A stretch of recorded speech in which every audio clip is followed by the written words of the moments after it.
So with his big speech in front of the United Nations yesterday, actor Leonardo DiCaprio cementing his reputation as one of the world's top activists on climate change. But get this, the Hollywood star's own jet set lifestyle appears to reveal a slight double standard.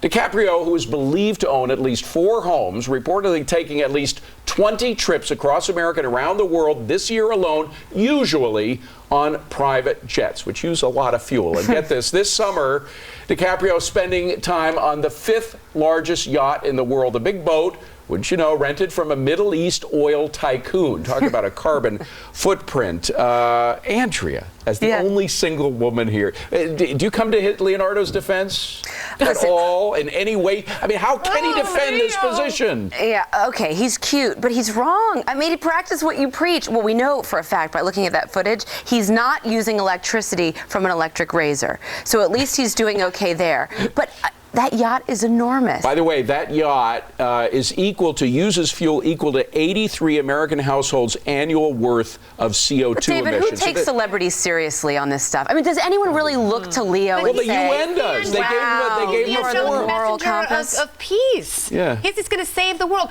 Okay, but our favorite organization, the UN, gave him a big platform yesterday. I will say in favor of Leonardo DiCaprio, he is a capitalist. He sold his Malibu mansion for $17 million. The guy certainly knows how to make money, and capitalism will lift the world out of this global climate crisis. When we have more money, we've got more technology and more countries who will be able to afford it. And now if countries in Europe and other parts of the world would just allow Africa to grow some wheat using GMOs so they could make some money, so they could get some technology, the world would be a better place.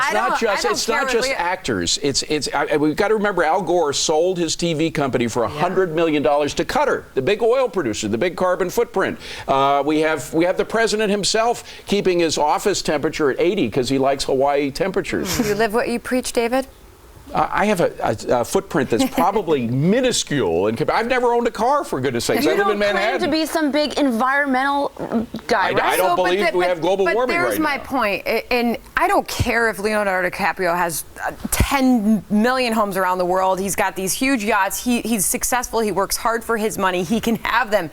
But what's happening is this is an extremely rich man, basically trying to impose policies and change policies that are mostly going to affect people that are worth much less than him and that have a hard time making ends meet, that are going to affect them way more than anybody else. Yes, the regulations that they are proposing, not only in this country, Germany has given up on their environmental energy plans. Their energy bills went up 300%. Australia's letting go of theirs. California's economy is in the tank because of their regulations and all this cap and trade nonsense. It kills jobs. By the way, just at a time when we are inventing new ways to burn coal more clean than ever before. It's called fracking, but the left won't allow that as well. You will have less coal burning when you have more fracking, and but even if you're burning coal, you can do it more cleanly. Brings it back to a real moral issue.